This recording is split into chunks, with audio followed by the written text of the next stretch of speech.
नमस्कार, आदाब, सत श्री अकाल दोस्तों। मैं हूं अंचित शर्मा और आप सभी का रियासी अपडेट्स में स्वागत है। आज हम आपकी मुलाकात रियासी के रहने वाले अतुल केसर जी से करवाएंगे। आपको बता दें कि ये पेशे से सॉफ्टवेयर इंजीनियर हैं और मौजूदा समय में ये बार्सिलोना स्पेन में नौकरी कर रहे हैं।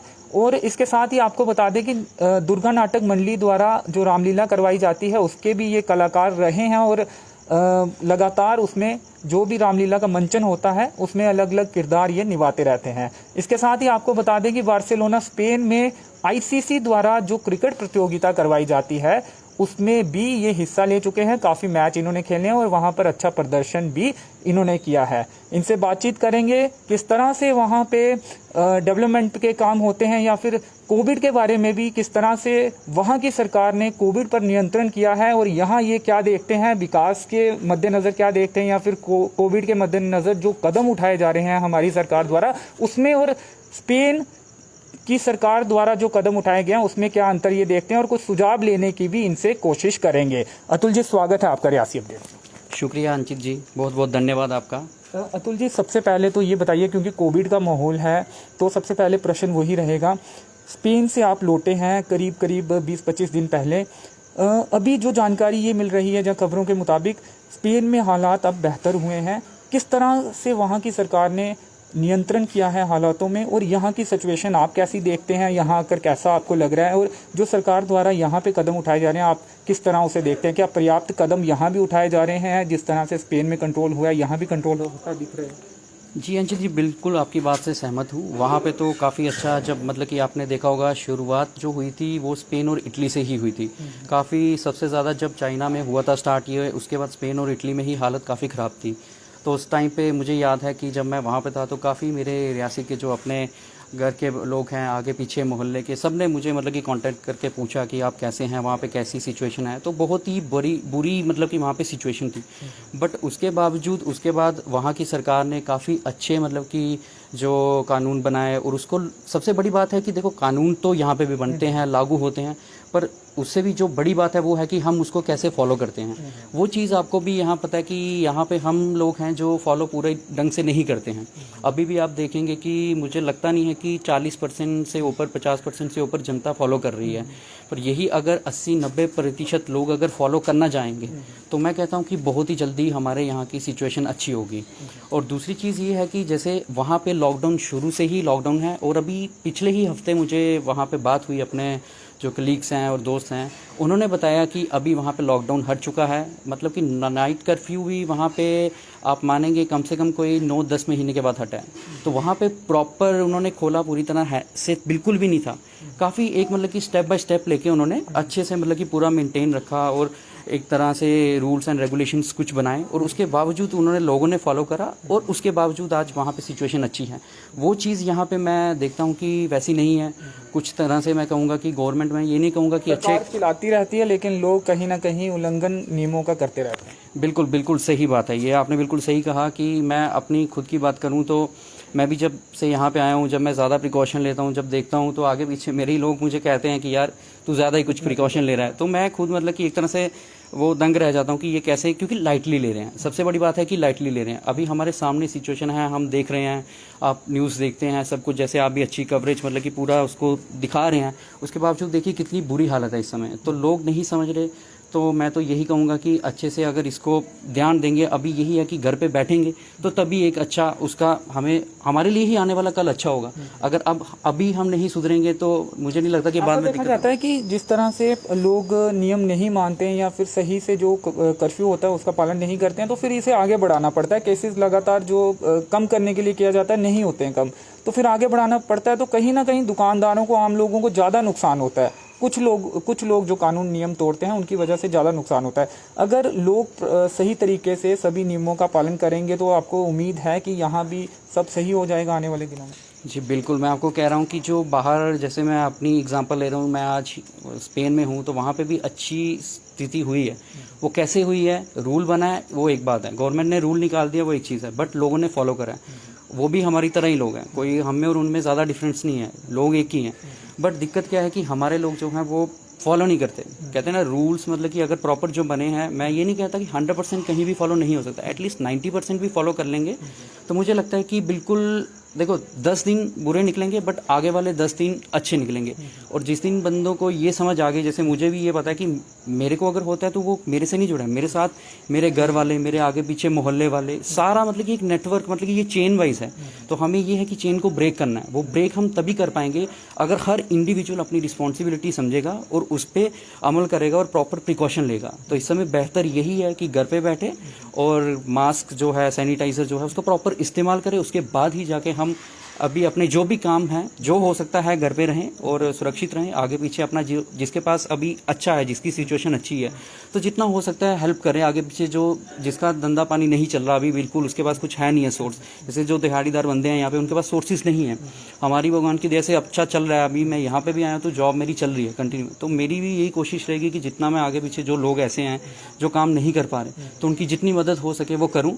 ऐसे ही बाकी वालों को मैं यही बोलूँगा कि जितना हो सकता है आप वॉलेंटरी मतलब कि होके अच्छे से सहयोग करें, तो एक दिन मतलब कि हम इससे जीत जाएंगे। ऐसी कोई चीज़ नहीं है कि जो वही कहते हैं कि इम्पॉसिबल कुछ नहीं है, बस आपको उसको पॉसिबल बनाना है, तो वो हमारे हाथ में ही है सब। तो चलिए, नथिंग इज इम्पॉसिबल। और इन्होंने ये कहा है कि कहीं ना कहीं सवाल इन्होंने अहम ये भी कहा है कि इस बुरे दौर में कहीं ना कहीं लोगों को भी ज़रूरत है, लोगों को कहीं ना कहीं बाहर आकर मदद करनी चाहिए उन लोगों के लिए जिनके पास अभी इस समय खाने को कुछ नहीं है। वो बात भी इन्होंने कही है। और तमाम लोगों को नियमों का पालन करना चाहिए।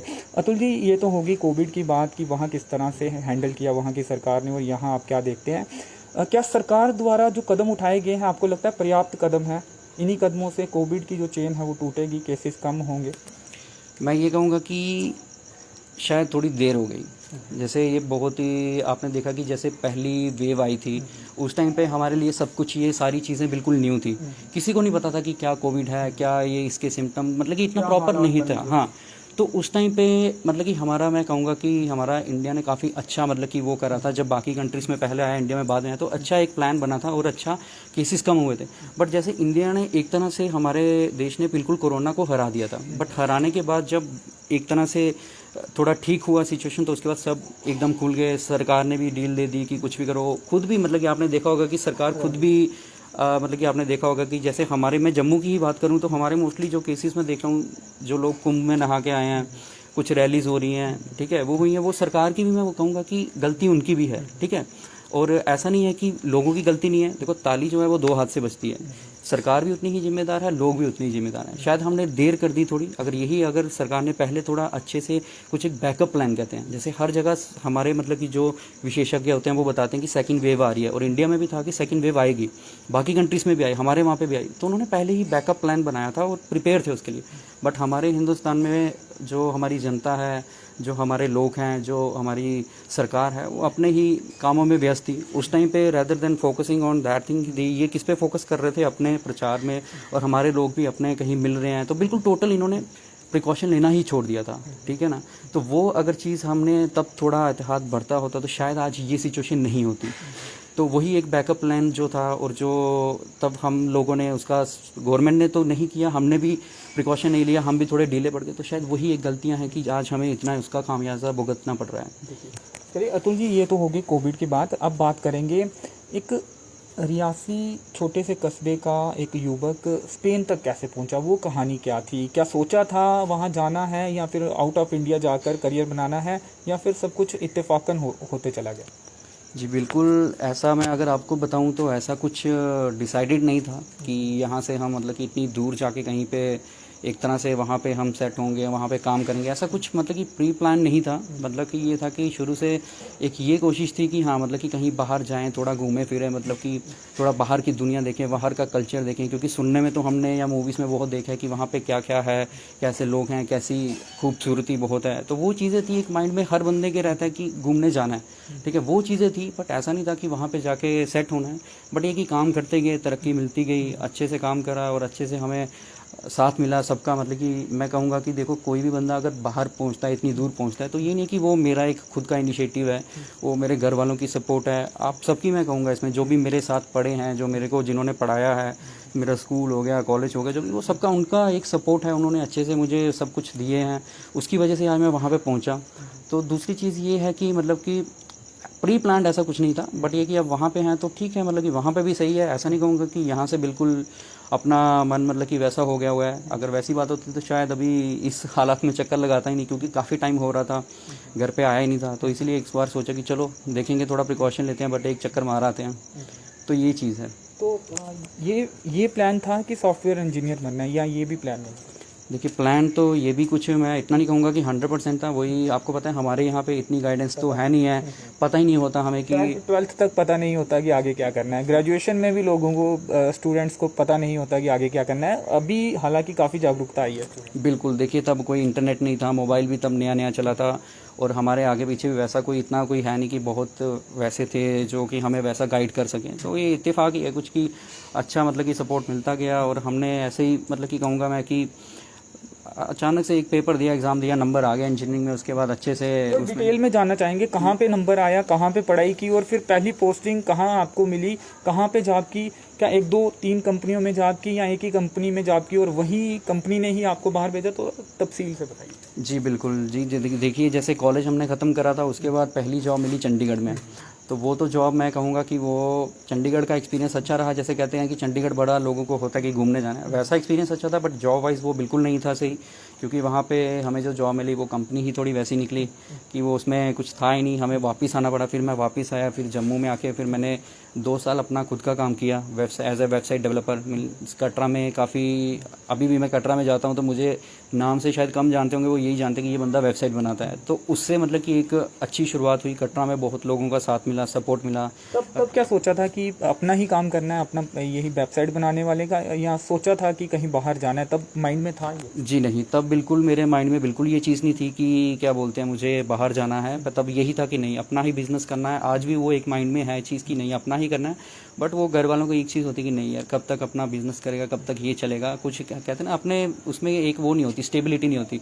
आज पैसे आ रहे हैं, शायद कल नहीं आए, परसों आएंगे, तो वैसा था। तो फिर घर वालों ने बोला कि नहीं, जॉब ज़रूरी है। तो उसी चक्कर में जॉब मतलब कि दिल्ली में चला गया। फिर मैंने जॉब ढूंढी और वहाँ पे मिल गई। मतलब काफ़ी, मतलब कि ऐसा नहीं कि पहली बार में मिली, बहुत सारे स्ट्रगल होते हैं। मैं तो स्ट्रगल भी नहीं मानता उसको, कि सिंपल ये होता है कि कोशिश करते रहो, एक ना एक दिन उसका कुछ फल आपको हासिल होएगा ही। तो वही चीज़ थी। बहुत सारे रिजेक्शन हुए, पर कहीं ना कहीं जाके अच्छी जॉब मिल गई। बस एक पॉजिटिविटी थी कि नहीं यार, पॉजिटिव रहना है। तो वो एक पॉजिटिविटी है। और दूसरी चीज़ है कि कॉन्फिडेंस, उस वजह से हमें जॉब मिली। और उसके बाद अच्छी आगे बस फिर 1 2 जॉब मिली, वो अच्छी निकली। फिर उसके बाद दूसरी चेंज करी, और उसके बाद अपॉर्चुनिटी मिल गई और बाहर स्पेन का मौका मिल गया। अभी कितनी देर से आप स्पेन में हैं और कैसा एक्सपीरियंस है आपका स्पेन का? अभी देखिए, अभी मेरे को 1 साल 3 महीने हो गए हैं स्पेन में। और एक्सपीरियंस तो मैं कहूँगा कि शुरू के 2 महीने बहुत ही अच्छे थे। बिल्कुल नया था, थोड़ा एक लगता है कि नए जगह है, कैसा मतलब कि वहाँ पे रहेगा कैसा। थोड़ा एक बंदे को कहते हैं जब बाहर जाता है तो अकेलापन महसूस होता है, वो चीज़ थी शुरू में। बट वहाँ पे टचवुड मतलब कि अच्छी कंपनी मिल गई, अच्छे आगे पीछे अपने, मतलब कि मेरे साथ अभी भी वहाँ पे अपने ही सारे बंदे हैं। मतलब कि हमारे सारे इंडियंस जो हैं, अच्छा मतलब कि नेटवर्क एक अच्छा बना हुआ है। बहुत ही सारे, मतलब कि पता भी नहीं चलता आज के टाइम में कि मैं वहाँ पे बार्सिलोना में, मतलब कि इतनी दूर वहाँ पे। कहाँ के लोग हैं? क्या जम्मू के कुछ युवक या कुछ लोग हैं जम्मू के आपके टच में वहाँ पे, जो लोग पहले से रहते थे या आपके साथ गए थे? जी देखिए, ये तो कहते हैं इत्तेफाक की बात है कि जम्मू तो छोड़िए, इंडिया छोड़िए, मेरे को एक पर्सन जो है मेरा फ्रेंड, वो यही रियासी का ही मिल गया। इनफैक्ट आप भी सब उसको जानते हो, नरेश नाम है उसका, वैसे उसको मुंगी के नाम से जाना जाता है। तो वो इनफैक्ट वहीं पे रह रहा है। क्रिकेटर, अच्छा क्रिकेट खेलते थे, रियासी में भी क्रिकेटर? बिल्कुल बिल्कुल, बहुत ही अच्छा, वो ब्रिलियंट प्लेयर है। अभी भी हम वहाँ पे, हमने एक टीम ज्वाइन करी है, तो हम एक साथ ही खेल रहे हैं। अभी थोड़ी देर ही पहले हम अभी एक साथ ही रह रहे हैं। तो वो एक मेरे को वहाँ पे, मतलब कि एक मेरे इस समय आप एक साथ वहाँ पे रह रहे हैं? हाँ बिल्कुल, इस समय हम एक साथ रह रहे हैं, बिल्कुल जी। तो अब जो आईसीसी का एक्सपीरियंस था, वो कैसा रहा और कैसे वहाँ पे खेलने का मौका मिला और कैसे शुरुआत हुई? क्या नरेश के जरिए मौका मिला या फिर किसी पहचान वाले से वहाँ पर पहुँच गया? जी बिल्कुल जी, नरेश के जरिए, मतलब कि मैं ऐसा नहीं कहूँगा कि उसके जरिए। एक्चुअली मैं जब टीम मैंने ज्वाइन करी उसके बाद नरेश से मिला था मैं। उससे पहले मैं नरेश से नहीं मिला था, मुझे पता भी नहीं था कि नरेश वहाँ पे है।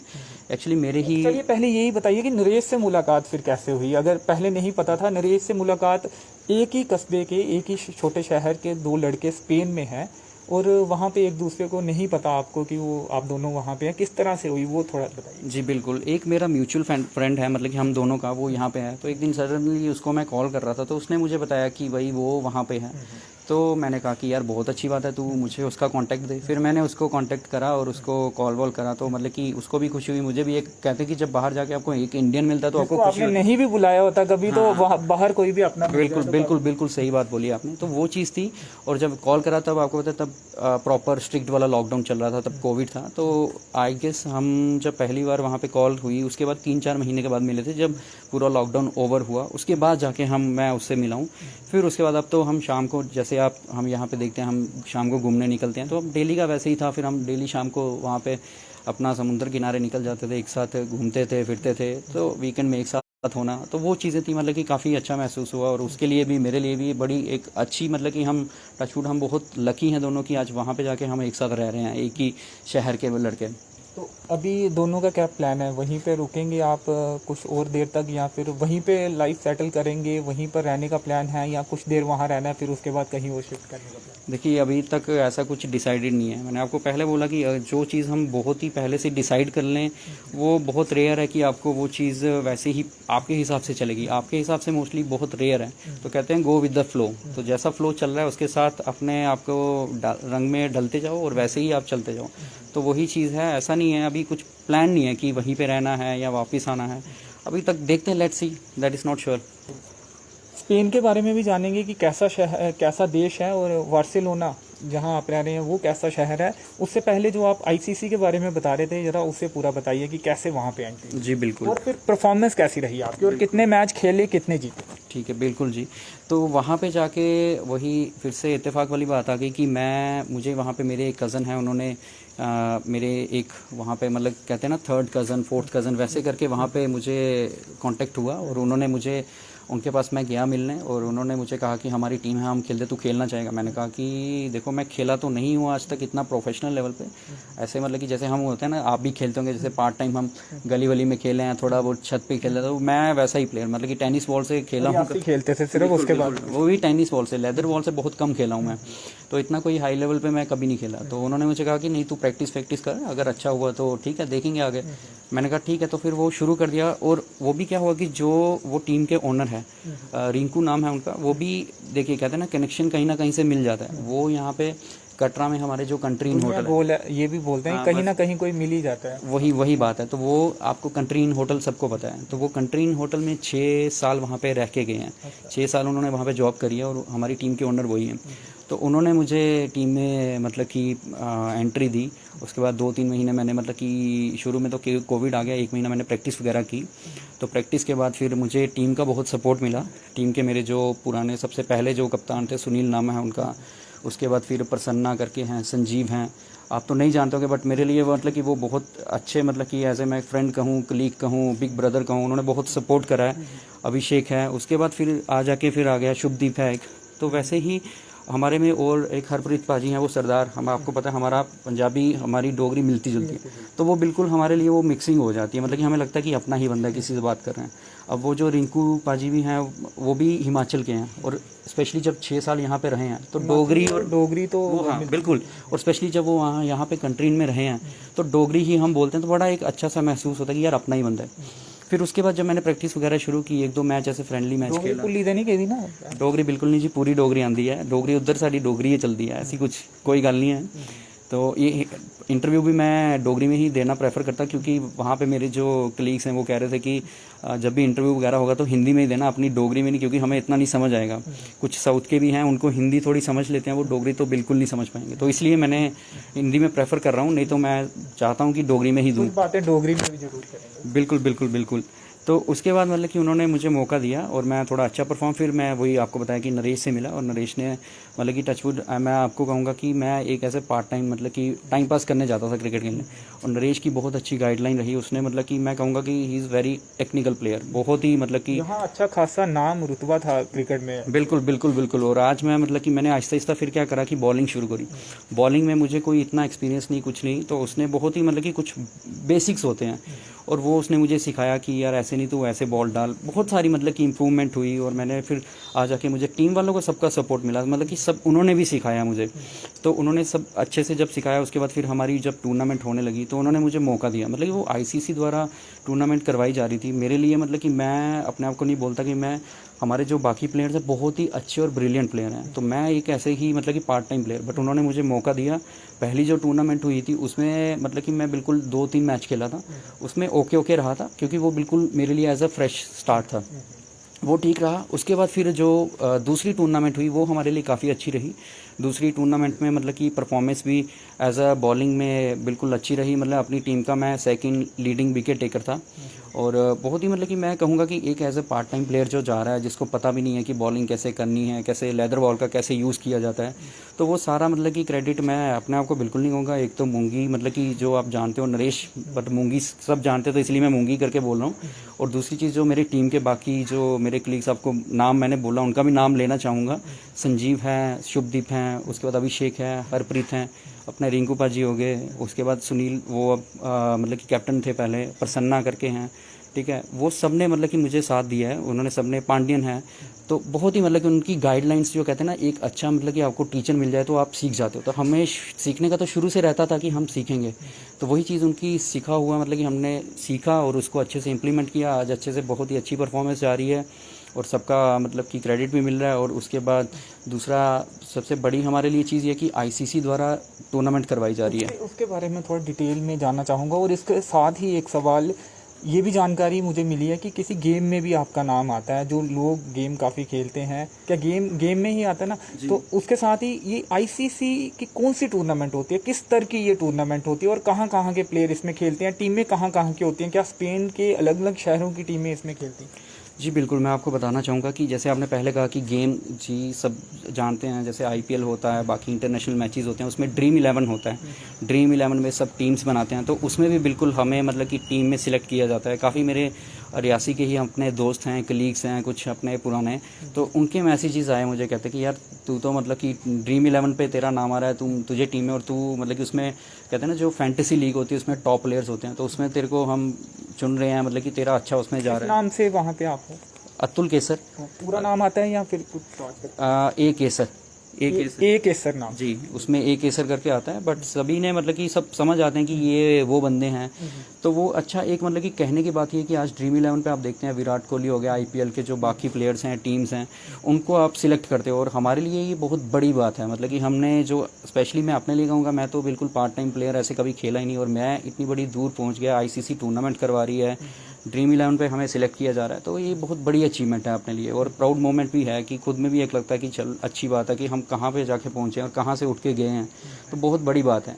और दूसरी बात आगे जो आईसीसी की आप कह रहे हो, वो क्या है कि उसमें आईसीसी टूर्नामेंट करवा रही है कि जैसे आपको पता है यूरोप में मोस्टली क्या है कि फुटबॉल ज़्यादा चलता है, सब फुटबॉल के लिए बहुत क्रेज़ है वहाँ पे, क्रिकेट का इतना बढ़ावा नहीं है, तो आईसीसी का यही मेन कंसर्न है कि क्रिकेट को वो बढ़ावा दे रहे हैं। तो उसमें क्या है कि उसमें मतलब कि हमारे जो वहाँ पे टीम्स हैं, काफ़ी 25 टीम थी इस बार, और उसमें हाँ कुछ लोकल्स भी होते हैं, और उसके बाद अपना पाकिस्तानी टीम्स हैं, बांग्लादेशी टीम्स हैं, इंडियंस बहुत सारी टीम्स हैं, तो वो सारी मतलब इंडियंस बहुत सारी नहीं है, मैं सॉरी चाहूँगा, पाकिस्तानी टीम्स बहुत हैं, बांग्लादेशी टीम होते हैं, इंडियंस 2 या 3 टीम्स हैं, और हमारी टीम मतलब कि अच्छा खासा परफॉर्म करा है इस बार, मतलब कि हम जीत तो नहीं पाए, उसका कारण एक ये भी है कि जैसे हमारे जो भी सारे प्लेयर्स हैं वो सारे आईटी के प्लेयर्स हैं, और सारे वर्किंग हैं, कोई भी मतलब कि ऐसा नहीं है कि जो ऐसे फुल टाइम खेल रहा है, सब पार्ट टाइम खेलते हैं। और होता क्या है कि वीकडे पे जब मैचेस होते हैं तो आप नहीं खेल सकते, आपको ऑफिस भी जाना है, तो वही चीज़ होती है कि हम सारे नहीं खेल पाते, कई बार मैं आज मैच खेल पाऊंगा, कल नहीं खेल पाऊंगा, क्योंकि मुझे मैनेज करना है। तो वही चीज़ है, अगर फुली फ्लैज हमारी सारी टीम खेलेगी अच्छी प्लेइंग 11, तो आई एम 100% श्योर कि हम एटलीस्ट मैच, क्या मैं बोलूँगा, टूर्नामेंट भी हम, हमारी टीम जीतने की दावेदार है। टूर्नामेंट का नाम यूरोपियन प्रीमियर लीग क्या जी बिल्कुल, यूरोपियन प्रीमियम लीग है, और यूरोप में ये मैचेस लाइव भी आते हैं, और मतलब यूट्यूब पे भी लाइव चलते हैं, और उनके खुद के चैनल्स हैं उस पर लाइव चलते हैं। इनफैक्ट अभी इंडिया में भी लाइव आना शुरू हो गया, फैन कोड करके है, मैंने कभी ट्राई नहीं करा, बट मुझे काफ़ी मेरे फ्रेंड्स ने बताया कि यार हम मैचेस देख रहे हैं, तेरे मैचेस लाइव आ रहे हैं, तो बिल्कुल अब इंडिया में भी फैन कोड करके है, उसमें लाइव आते हैं मैचेस, तो बिल्कुल मतलब कि लाइव चलते हैं, और यूरोपियन प्रीमियर लीग उसका नाम है। चलिए, स्पेन की बात बाद में करेंगे, उससे पहले हम ये देखा था कि आप स्पेन में थे, उसके बावजूद भी आप रामलीला में यहाँ पे पार्टिसिपेट करने के लिए आए थे और रोल भी अदा किए थे आपने। स्पेशली आए थे क्या, या इत्तेफाकन उसी समय आपको छुट्टी मिली थी, या फिर कुछ इस तरह से आपने प्लान बनाया कि रामलीला जिस समय हो रही हो उसी समय रियासी अपने होम टाउन जाते हैं, रामलीला भी हो जाएगी और घर का चक्कर भी लग जाएगा? क्या सोच समझ के आए थे उस समय? जी बिल्कुल, मैं मतलब कि प्रेफरेंस यही रहती है कि रामलीला के आगे पीछे अगर कभी चक्कर लग रहा है तो रामलीला के टाइम ही लूँ, क्योंकि वो एक जो 10 दिन हमारे होते हैं वो बहुत ही अच्छे, मतलब कि बेस्ट मैं कहूँगा पूरे साल के होते हैं, क्योंकि ऐसा नहीं है कि खाली रोल ही करना है, बट काफ़ी चीज़ें हम उसमें सीखते हैं। और शायद आज वही हमने जो शुरू किया है अच्छे काम, मतलब कि वहाँ से सबकी ब्लेसिंग्स हैं पूरी रामलीला टीम की, हमारे जो प्रधान जी हैं राजू जी, बहुत ही धन्यवाद है उनका, मतलब कि उनकी ही ब्लेसिंग्स हैं सबकी। और जो हम यहाँ आज यहाँ पे, हाँ संजीव खजूरिया जी नाम है उनका, कि जिनकी वजह से मतलब कि पूरी ब्लेसिंग्स हैं और आज हम यहाँ पे इस मुकाम तक पहुँच चुके हैं। तो बिल्कुल प्लान्ड होता है, प्लानिंग इस तरह से मैं करता हूँ कि जैसे रामलीला बीच में आए और ताकि अपना रामलीला का कार्यक्रम भी चल जाए। ज़रूरी नहीं है कि रोल ही करना है, बट वैसे भी पूरा साथ, मतलब कि रामलीला के साथ जितना हो सके उतना दे सकूँ। पिछली बार कोविड था और रामलीला उतने मतलब कि दर्जे पर नहीं हो पाई, पर फिर भी मैं नहीं आ सका। लेकिन आप मुझे भी फ़ोन करके बार बार पूछ रहे थे कि रामलीला होगी या नहीं होगी, आपको आना था। बिल्कुल बिल्कुल, मुझे पूरा याद है, क्योंकि मैं आपसे पूछ रहा था कि होगी नहीं होगी, तो आप भी मुझे अपडेट्स देते रहते थे। बट उस टाइम पे स्पेन में एक्चुअली ज़्यादा ही सिचुएशन ख़राब थी, तो इसलिए वहाँ से मैं अगर आता तो 15 दिन का क्वारंटीन था दिल्ली में, तो वो काफ़ी सारी चीज़ें थी, मैनेज नहीं हो पा रही थी, तो इसीलिए मैं तो नहीं आ पाया। फिर मैंने अपने पापा को बोला कि आप जाइए वहाँ पे, जितना हो सकता है सहयोग करिए, तो वो जाते थे मेरी एब्सेंस में। तो मतलब कि बिल्कुल रामलीला के लिए स्पेशल ही प्लानिंग होती है। इस बार भी अभी मैं आया हूँ, वापस जाऊँगा तो पूरा प्लानिंग है कि अक्टूबर में नवंबर में जब है रामलीला दोबारा आऊँगा। होपफुली मतलब कि सब कुछ सही रहा तो पक्का, मतलब डेफिनेटली आई विल कम। तो वैसा कुछ नहीं है, आऊँगा, मतलब पक्का आऊँगा। किरदार क्या निभाते हैं आप यहाँ पे, और इसके अलावा क्या कोई बैक स्टेज काम भी यहाँ पे करते हैं? जी बिल्कुल, किरदार मोस्टली अब देखिए लुक ही वैसी है, मतलब कि दाढ़ी बाल हैं, तो वो वही बात है, वो सब बोलते भी हैं कि वो लुक का कारण भी पूछेंगे, चलिए पहले ये बताइए। जी बिल्कुल, वो मतलब कि वहाँ मोस्टली जो है वो विश्वामित्र का कार्य, मतलब कि मैं रोल प्ले करता हूँ। बाकी और कोई भी हो छोटा मोटा, वो फ़र्क नहीं पड़ता, जो भी हो मतलब कि कर लेते हैं। बाकी बैक स्टेज मतलब कि हेल्प, मतलब कि छोटे छोटे बहुत सारे काम होते हैं, तो वो जैसे हमें प्रधान जी हमारे बोलते हैं कि ये काम है वो काम है, जितना मतलब कि जो सहयोग हो सकता है, वो चाहे कुछ भी हो, वो हम ऑलवेज मतलब कि विल बी देयर, जो भी हो उसमें बिल्कुल पूरा सहयोग। किरदार जो आपने कहा विश्वामित्र का, कोई डायलॉग याद है अब या सुना पाएंगे? डायलॉग जी बिल्कुल याद है, बट ये कि थोड़ा ज़ोर से बोलना पड़ेगा, तो इसलिए चलिए, इसके साथ ही ये चीज़ भी जानना चाहेंगे। एक तो रामलीला का आपने बताया कि आप स्पेशली कोशिश करते हैं यहाँ पर आने की रामलीला के दिनों में। स्पेन की बात आप करेंगे, स्पेन की बेस्ट ऐसी क्या चीज़ें हैं जो आपको पसंद आई हैं, जो भारत में भी होनी चाहिए? स्पेन की सबसे बेस्ट चीज़ें तो देखो वैसे तो बहुत सारी हैं, और मैं ऐसे नहीं कहूँगा कि हमारी हिंदुस्तानी चीज़ें अच्छी नहीं हैं। बिल्कुल, मैं तो अभी भी कहूँगा अच्छी कि चीज़ों को हम इम्प्लीमेंट करेंगे, जो वहाँ अच्छा है वो हम इम्प्लीमेंट करने की कोशिश, आपके जरिए मैसेज जाएगा वो।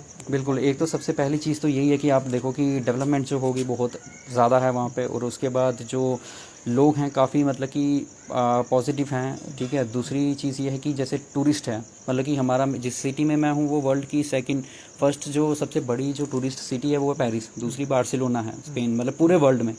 तो आई एम लकी कि मैं वहाँ पे ऐसी सिटी में हूँ, और वहाँ से हमें मतलब कि देखने को मुझे ये मिला कि जो इतनी उन्होंने, मतलब कि मैंने देखा कि छोटी से छोटी चीज़ को भी इतना वो दिखाते हैं कि उन्होंने उसको टूरिस्ट अट्रैक्शन बनाया हुआ है कि लोग उसको देखने आते हैं। जबकि मैंने देखा, मैंने कहा ये क्या है, बट उनके लिए कि उनके लिए वैल्यू है, तो वो चीज़ें हमारे लिए कहीं ना कहीं वैल्यूज़ उतनी नहीं है जितनी होनी चाहिए। और हमारा स्पेशली रियासी, मतलब कि मैं नोटिस करता हूँ कि बहुत ही ज़्यादा खूबसूरत है। फोटोग्राफ बताते हैं आप अपने दोस्तों को? जी बिल्कुल बिल्कुल, आपने भी जो अभी पीछे जो आपके सॉन्ग्स वगैरह शूटिंग हुई थी, मैं दिखाता हूँ जब, तो वो भी कहते हैं कि यार बहुत सुंदर जगह है। वही है कि अपना हमारे इस चीज़ का बढ़ावा नहीं है ज़्यादा, क्योंकि हमारा क्या कि वैष्णो देवी हमारे पास है, ठीक है, वहाँ से हम क्या कि टूरिस्ट यहाँ पे अट्रैक्ट कर सकते हैं बहुत सारी। मतलब कि एक यूरोपियन सिटी की खासियत क्या है कि वहाँ पे एक कैसल होता है, कैसल हो गया कि किला, और एक नदी होती है, और छोटी छोटी गलियाँ होती हैं। आप अगर देखो तो सब कुछ है हमारे यहाँ पे, कैसल हमारे किला बहुत ही सुंदर किला है, नदी है हमारे पास, चिनाब रिवर है, अच्छा खासा मतलब कि ब्यूटी, मतलब कि बहुत ही मतलब वाटरफॉल है। उसके बाद मतलब कि काफ़ी सारी चीज़ें, गलियाँ भी हैं, बट अब यही है कि गलियों की हालत वैसी नहीं है जैसे होनी चाहिए। अब दूसरी चीज़ मैं ये नहीं कहूँगा कि मतलब कि अब जैसे गली बन गई, गली बनने के बाद एक बार सरकार बना के चली गई, बट मेंटेन तो हमें खुद को ही ध्यान रखना है, बट वही चीज़ें हम नहीं रखते। मैं ये नहीं कहूँगा कि बनते हुए भी सहयोग कुछ लोग नहीं करते, वही मैं कह रहा हूँ, मैं ये नहीं कहूँगा कि लोग नहीं करते, मैं खुद को भी कहूँगा कि अपने आगे पीछे जो हमारे ही अपने बंदे हैं वही उतना नहीं करते जितना बाहर लोग करते हैं। तो यही एक डिफरेंस ये है कि जैसे एक तो सफाई हो गई, सफाई का थोड़ा है, वो जितनी वहाँ पे सफाई है वो उतनी यहाँ पे नहीं है, लोग नहीं करते। अब मैं भी कुछ खाऊंगा तो अब मतलब कि अब मैं बोलूँगा अब नहीं करता, मैं वैसा कुछ खाऊंगा तो फेंकूंगा नहीं, मैं देखूंगा डस्टबिन, मेरे तो जा यार तू बाहर होके आया तो इसलिए तू ज़्यादा ही वो बन गया हुआ है, अंग्रेज बन गया हुआ है, ऐसे कहा जाता है। बट वो चीज़ डस्टबिन नहीं मिलेगा तो फिर कहीं ना कहीं लोग मजबूर हो जाएंगे डस्टबिन अगर नहीं। बिल्कुल, वो तो मैं वही चीज़ कह रहा हूँ ना कि खामियां दोनों तरफ से हैं, ताली दोनों हाथ से बजती है, दोनों तरफ से एक जगह जब कुछ बन तो जाता है बट मेंटेन नहीं होता। वही चीज़ है कि मेंटेनेंस बहुत ज़रूरी है। बनाना चीज़ आसान है बट उसको मेंटेन करना बहुत मुश्किल है। जैसे घर हम बनाते हैं तो उसको मेंटेन करना पड़ता है, गाड़ी हम लेते हैं उसको मेंटेन करना है। वो चीज़ें कि एक बार गली बन गई, कुछ आगे पीछे कोई अच्छा टूरिस्ट लोकेशन कुछ बनती है, उसको मेंटेन भी रखना है, वो गवर्नमेंट भी रखेगी और हमें भी उसमें पूरा सहयोग देना है। ये चीज़ें हैं जो वहाँ पे बहुत अच्छी हैं और लोग पॉजिटिव ज़्यादा रहते हैं। जो है मतलब कि अपने खाते पीते ऐश करते हैं। यहाँ पे टेंशन बहुत रहती हैं लोगों को, तो टेंशन थोड़ा मतलब कि टेंशन वाला माहौल ज़्यादा है, छोटी छोटी चीज़ को लेके टेंशन वगैरह। तो ये टेंशन का माहौल थोड़ा कम होगा तो मैं कहूँगा कि थोड़ी बीमारी भी कमी होगी, क्योंकि आपको पता है हमारे यहाँ पे टेंशन बहुत लेते हैं लोगों को, तो उससे काफ़ी ज़्यादा दिक्कतें हैं। तो टेंशन ना लें, पॉजिटिव रहें, जो है जितना मिल रहा है उसमें खुश रहें और पॉजिटिव हो तो सही बट पॉजिटिविटी बांटो भी। खुश तो रहो, वही है, खुश तो रहो बट खुश रखो भी। टांगे मत खींचो। बिल्कुल बिल्कुल बिल्कुल सही कहा आपने, टांगे मत खींचो, वो बिल्कुल सही कहा आपने, वैसा ही होना। अभी भी हमारे देश में, शहरों में, गांव में लोगों को ये बताना पड़ रहा है कि गंदगी मत फैलाओ। अभी भी बताना पड़ रहा है। आपने कहा कि वहाँ पे सफाई ज़्यादा है, तो अब नहीं लगता आपको कि एकदम बदल जाना चाहिए लोगों को और बाहर जो चीज़ें अच्छी हैं वो अडॉप्ट करनी चाहिए, खुद समझदार बनना चाहिए? अब टाइम आ चुका है कि अब वो चीज़ें जो आम पहले हम देखते थे, लोग जगह जगह कचरा फेंकते थे, अब ऐसा नहीं होना चाहिए। जी बिल्कुल, वो देखिए अब पहले क्या था कि पहले सिर्फ मोबाइल्स थे या कुछ भी हम जो टीवी पे देखते हैं, आजकल सोशल मीडिया का ज़माना है, हम सब कुछ देख रहे हैं। हमारे ही फ्रेंड्स जब बाहर जाते हैं, आजकल मोस्टली हर लोग बाहर जा रहे हैं, घूम रहे हैं। अब मैं भी जाता हूँ, मैं भी काफ़ी सारे अपने इंस्टा पे पोस्ट करते रहता हूँ, तो लोग भी मुझे काफ़ी रियासी के ही लोग बोलते हैं यार बहुत अच्छी खूबसूरत जगह है, देख कितनी सफाई है, बोलते हैं मुझे। तो वही चीज़ है, बट ये कि ये चीज़ें हमें खुद ही अडॉप्ट करनी पड़ेगी। जब हम खुद ही हम अपने घर के बाहर कचरा नहीं फेंकेंगे तो कैसे पड़ेगा? वही चीज़ है ना, हम किसी पे डिपेंड ना हो कि कोई आएगा वो साफ़ करेगा। हम खुद ही उसको एक प्रॉपर एक चीज़ हो जहाँ पे डस्टबिन हम मतलब कि गार्बेज कलेक्ट करें वहीं पे हो तो वही बेटर है। तो वो चीज़, अब वो भी चीज़ है, ये भी आ जाती है। अब इसी गली में आप देख लो, कहीं पे आपको डस्टबिन दिखेगा ही नहीं। तो वो भी चीज़ें हैं कि दोनों तरफ से ही होना चाहिए सब कुछ, तभी बात बढ़ेगी। सिंगल हैंडली कुछ नहीं होता। ऐसी वो कौन सी चीज़ें हैं जो भारत में आपको बेहद अच्छी लगती हैं, वो वहाँ पर आप मिस करते हैं? और एक बात बता दूं कि भारत में एक चीज़ मानी जाती है कि लोग मददगार काफ़ी हैं। जैसे कोरोना कर्फ्यू है तो काफ़ी लोग इकट्ठा हो जाते हैं राशन पहुंचाने के लिए। अगर पता चले कि कोई भूखा कहीं पे है तो मददगार काफ़ी हैं। क्या वहाँ भी ऐसा ही देखने को मिलता है? वहाँ भी लोग इस तरह से मदद करते हैं एक दूसरे की? जी, मैं बिल्कुल कहूँगा कि मदद तो करते हैं, बट हाँ, जैसे दरिया दिल इंसान हमारे यहाँ पे हैं। स्पेशली मैं इंडिया की भी बात नहीं करूँगा, वो हमारे यहाँ पे रियासी की भी बात करूँगा। रियासी में भी काफ़ी अच्छे लोग हैं, बहुत ही हेल्पिंग हैं। मतलब कि ये चीज़ें हैं, ये चीज़ तो मैं बिल्कुल बोलूँगा कि यहाँ पे हमारे लोग बहुत अच्छे हैं, बहुत ही ज़्यादा। मतलब कि वहाँ पे मैं ये नहीं कहूँगा कि बुरे हैं। इनफैक्ट स्पेनिश जो लोग हैं, वो लोकल जो स्पेनिश हैं वो बहुत अच्छे हैं, हेल्पिंग हैं, काफ़ी मददगार हैं। बट हाँ, जो इतनी दरिया दिली हमारे यहाँ पे है वो आपको कहीं नहीं मिलेगी। और जो आपने मिस कहा, मिस कहीं करते हैं, तो मिस का बात क्या होती है कि देखो, अगर हम मिस करने शुरू हो जाएंगे तो फिर क्या होगा कि फिर काम नहीं हो पाएगा, फिर मन नहीं लग पाएगा। तो इसलिए ये वाली चीज़ दिमाग में ही नहीं लानी है। अगर दिमाग में लाएंगे तो फिर हम मिस करेंगे तो फिर मन करेगा चलो वापस चलते हैं, तो फिर वो चीज़ आ जाएगी। इसलिए वो उस चीज़ों को मैं सोचता ही नहीं हूँ। बट मोस्टली जो एक चीज़ है जो मैं कहूँगा कि खाना जो इंडियन है वो आपको कहीं नहीं मिल सकता। स्पेशली अपना मतलब कि यहाँ का हमारा नॉर्थ साइड का, इसका कोई मुकाबला नहीं है वहाँ पे। तो वहाँ पे खाना कभी कभी खुद भी बनाते थे या बाहर से ही खाना मंगवाया? नहीं, वहाँ पे तो खाना वगैरह, खाना से लेके वही चीज़ें, खाना, झाड़ू पोछा, ये सब कुछ सारा वहाँ पे खुद ही करना पड़ता है। क्योंकि खाने के लिए आप किसी को बोल ही नहीं सकते बनाने के लिए, क्योंकि वो इतने पैसे कमाएगा, इतने मैं खुद भी नहीं कमाता हूँ। तो ये चीज़ें वहाँ पे सारी खुद ही करनी पड़ती है। वही चीज़ है कि जैसे तो भारत की तरह चटपटा खाना वहाँ मिलता है? जो भी यहाँ आप डिशेस खाते हैं वो वहाँ मिल जाती हैं आसानी से? वो मसाले वहाँ मिल जाते हैं जो तमाम यहाँ इस्तेमाल होते हैं? जी, बार्सिलोना में मैं आपको कहूँगा कि बार्सिलोना की यही खासियत है कि वहाँ पे आपको हर चीज़ मिलती है। वहाँ पे हर चीज़, हमारी जो भी इंडियन चीज़ है वो सारी वहाँ पे आपको हर चीज़ मिल जाएगी। महंगे दामों में, ऐसा सुना जाता है, लोग सुनाते हैं कि महंगे दामों में। महंगे, बिल्कुल महंगे दामों में मिलता है, बट वहाँ के अकॉर्डिंगली, वहाँ की करेंसी जो हमें, जो वहाँ पे सैलरी मिलती है, उस हिसाब से तो मैं महंगे नहीं कहूँगा। उस हिसाब से मैं कहूँगा कि अब इंडिया में, हमारे रियासी में मुझे ज़्यादा महंगाई लग रही है। इनफैक्ट वहाँ पे जो सैलरी मिल रही है उस हिसाब से वहाँ पे बहुत सही है, इतना ज़्यादा महंगाई नहीं है। वो हमारे यहाँ पे ज़्यादा महंगाई है आजकल, मैं तो ये कहूँगा। ऐसी कौन सी चीज़ें हैं जो आप चाहते हैं कि भारत में एकदम बदल जानी चाहिए? जी देखिए, भारत में एकदम से बदल जाए वो तो मैं यही कहूँगा कि जो सबसे बड़ी चीज़ है वो तो सफाई का ही आता है। सबसे गंदगी और ये सब कुछ चीज़ें, ये चीज़ें बदलना सबसे पहले ज़रूरी है, क्योंकि अगर कल भी गंदगी। हमारी जिस तरह से बात हो रही थी, मवेशी यहाँ पे हम इंटरव्यू कल करने वाले थे, आपको बता दें ये। तो जिस स्थान को हमने सेलेक्ट किया था वहाँ मवेशी काफ़ी थे और स्ट्रीट डॉग्स भी थे, तो कहीं ना कहीं वो भी, उस पर भी हमारी बातचीत हुई थी। उसका भी हल ढूंढने की ज़रूरत आप समझते हैं? बिल्कुल जी, बहुत सारी चीज़ें हैं ऐसी छोटी छोटी, मतलब कि इतनी सारी चीज़ें हैं यहाँ पे। अभी बिल्कुल सही कहा, कल आप जहाँ पे हम कैमरा आपने जहाँ पे लगाया वहाँ पे हमने देखा कि इतने सारी गायें थी वहाँ पे, मतलब कि कुत्ते वगैरह। तो कहाँ पे मतलब कि वो इंटरव्यू करना वो मुश्किल हो जाती, बिल्कुल सही कह रहे हो। तो वहाँ पे ये कोरोना चीज़ें नहीं कर्फ्यू है, आपके घर के पास ही हमें इंटरव्यू करना था क्योंकि आप बाहर नहीं जा सकते हैं, तो इसलिए कल फिर हमने वो इंटरव्यू भी डिले किया था और आज के लिए रखा। तो और कौन सी ऐसी चीज़ें हैं जो चाहते हैं आप कि भारत में एकदम से बदल जाएं और भारत और ज़्यादा तरक्की करे? भारत में सी सबसे पहले तो यही चीज़ है कि जो अभी लोग क्या कहते हैं कि हर चीज़ जो कहते हैं कि सरकार पे डाल देते हैं, कोई भी चीज़ है। मैं किसी सरकार को नहीं कहूँगा, मैं किसी सरकार को सपोर्ट नहीं करता, बल्कि जो है वो सही है मेरे लिए, मैं किसी को वो नहीं बोलता। बट रेदर देन ब्लेमिंग कि ये सही नहीं कर रहा, वो सही नहीं कर रहा, एक इंडिविजुअल रिस्पॉन्सिबल पर्सन बनिए। सब समझदार हैं, इंडिविजुअल रिस्पॉन्सिबिलिटी उठाइए, खुद एक कहते हैं ना जिम्मेवार नागरिक बनिए। आप खुद से सही करिए।